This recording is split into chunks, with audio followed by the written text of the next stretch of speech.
Café and Networking Podcast promotes successful business experts throughout the world.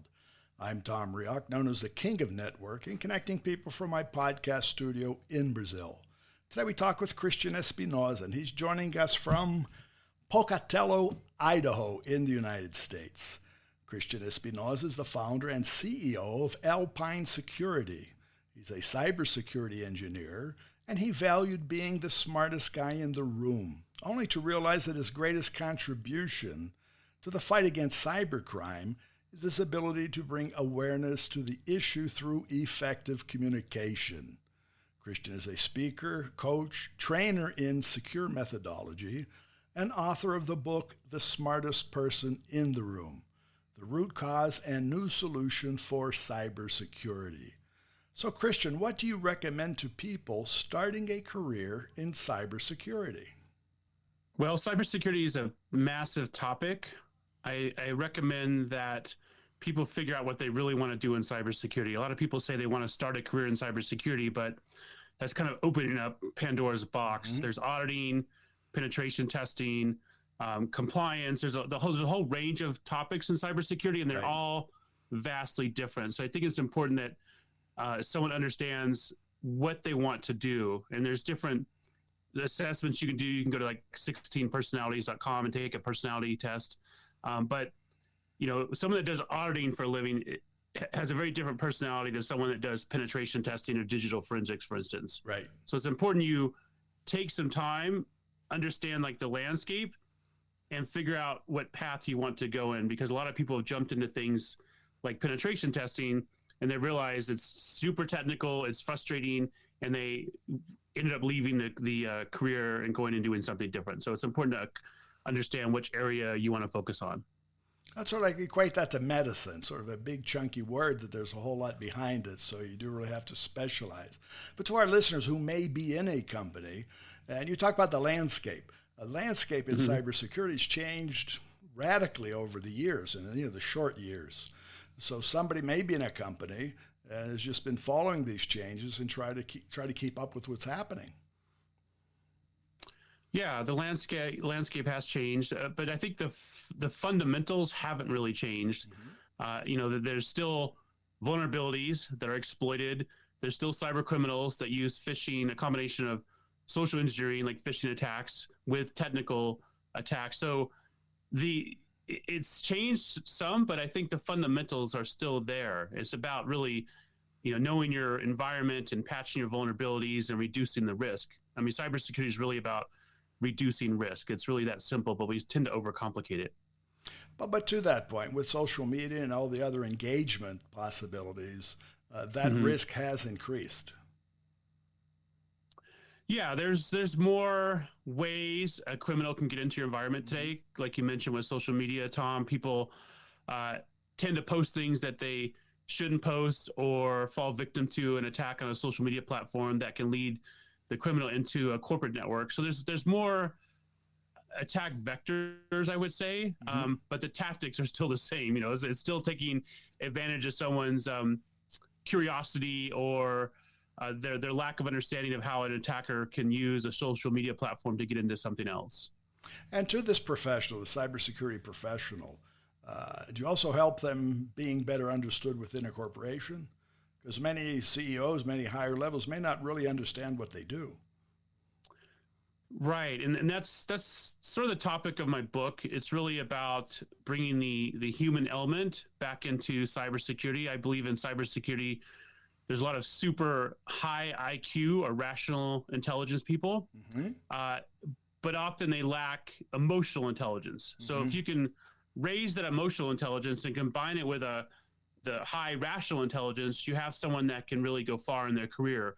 I think a lot of us in cybersecurity are held down by a glass ceiling. We don't realize it, but our lack of people skills prevent us from getting promoted and prevent us from being better collaborators, and ultimately, I believe, prevent us from winning the cyber war. Well, that's back to your point of, you can be more effective through effective communication. So that's one of your teaching and learning points. Yeah, I'm a believer that the meaning of communication is the response you get. So in cybersecurity, if we're communicating with the users and they don't understand, the ownership is on us to change how we communicate, or if we're communicating with a board of directors. I hear this all the time, that cybersecurity doesn't get the budget they need. Right. Well, that's typically because we're not communicating in a way that the board of directors understands the risk and how the budget would help reduce that risk. So the ownership, again, is on the cybersecurity professionals to alter how they communicate.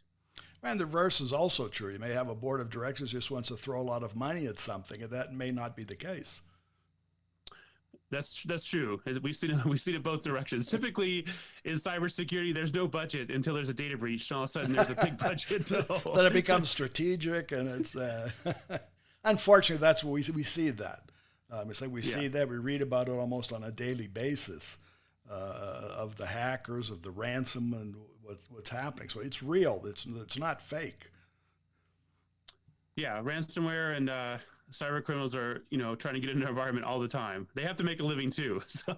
And that all the time is 24/7. It's not, day and night. It's all the time, literally. Yep.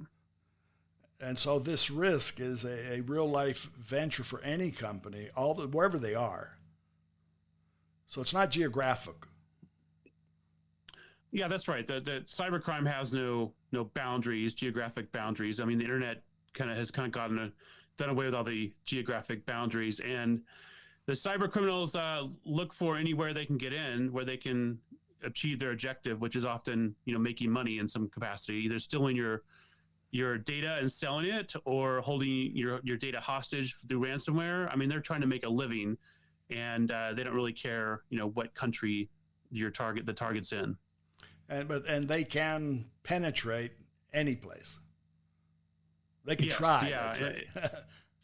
Yeah, a lot of people think, if you're a small company or a medium company, you're not going to be a target, but the cyber criminals will go after any company. Small to medium-sized businesses are actually more of a target than large businesses because they're not as mature in cybersecurity. And with my previous company, Alpine Security, we did penetration testing, and if we were allowed to do social engineering, there wasn't a single environment we did not get into. So if you can combine social engineering with a technical attack, it's pretty easy to get into somebody's environment. And for the laypersons, and even for the board of directors, that is not necessarily understood that way. That's right. I think the challenge for communicating with the board of directors or a layperson is like what the actual tangible cost is of somebody stealing your data or breaking into your environment or shutting down your systems for a while. There's a monetary cost and a reputation cost, and that has to be communicated effectively. Otherwise, people just think, well, they broke into our network. What does it matter? And one of the things that we tested in my company are medical devices, which is very tangible because a medical device, if it's hooked up to a patient, for instance, like a drug infusion pump, if that thing is compromised, you could kill a patient. So there's a very tangible benefit for that, for testing those. And that is a little bit difficult to translate into a business sometimes. But it's just like if the power goes out in a company, if the employees leave the company, there's a detriment to that. Same thing with a cyber attack. It just has to be communicated properly. And to that communication, how can our listeners find you? They can find me on ChristianEspinosa.com. My book is on Amazon.com as well, The Smartest Person in the Room.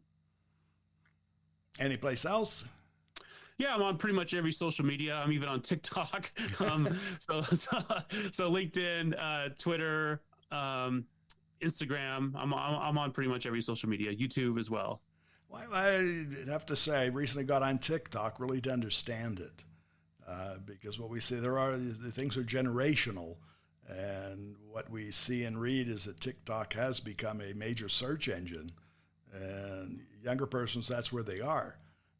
And again, if I hope to reach an audience, I have to sort of understand how they react to each other. It's a whole different ball game, but it changes every 4 seconds. Yeah.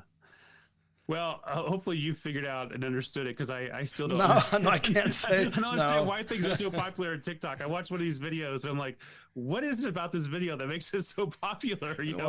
I'm with you. I don't understand it, but seeing is believing. You have to see what it is. If there's 1 billion users, there's something there. And again, if there's 1 billion people using it, how much risk is there? So I think risk. Knowing that it exists, or just say, well, that's not for me. Well, it may not be for me, but I think at least we need to know what it's all about.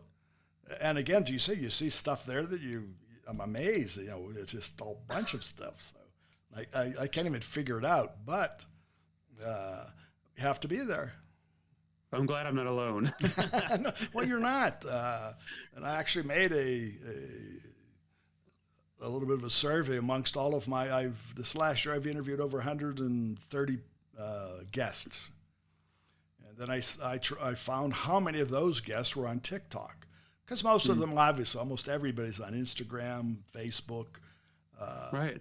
But about 130, I only found 5 or 6.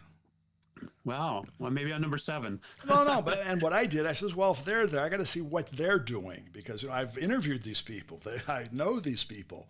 Yeah. So I said, well, how can I figure out why are they using this and how they use it? So I use them really as benchmarking because from what we do, obviously in anything, we need a benchmark within at least my scope of understanding. So that's what I've used it. Then you learn from that. So I want to learn how these people are using it. Obviously, I'm not out for the 12 and 14-year-olds, but somebody's out there reaching, so we've got to know how to do it. Yeah, definitely. Very good. Well, Christian, I'm going to thank you. All right. I know it's a challenge. I know this is the profession of the present. This is the profession of the future. It's not going away, and the technical capabilities and the understanding and the communication is of essence for people who are following you and will follow you. Okay? Yeah, awesome. Thanks, Tom. Thanks for having me on Café and Networking. And for our listeners, again, it's Christian Espinosa. That's Christian, the last name Espinosa. And you'll find him at christianespinosa.com. Find the book also on Amazon, which is The Smartest Person in the Room. Café and Networking is brought to us by Focus MI Market Intelligence, an agricultural market research specialist in Brazil. More information at www.focusmi.com. Thanks for listening until the next time here at Café and Networking Podcast.